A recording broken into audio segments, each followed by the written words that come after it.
In this video, I will be showing you how to use Google Maps integration in Pulse. You would use Google Maps integration for field service work such as on-site surveys. To begin with, you, as I have, would be logged in and be shown this window/page. Then, when clicked on, the profile picture or icon will display various pieces of information about the user, for example, your phone number or email address.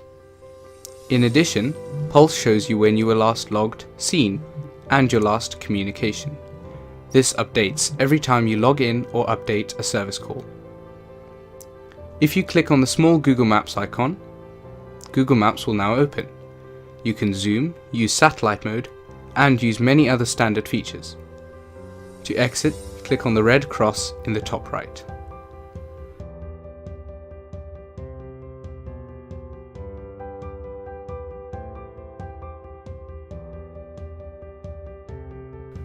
To check what work you must do, click on the name icon.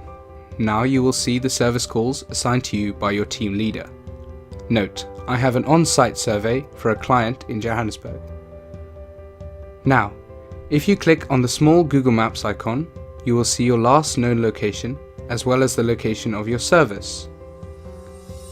As a result, you can plan the most efficient route to a site and update the customer as to when you expect to arrive on location.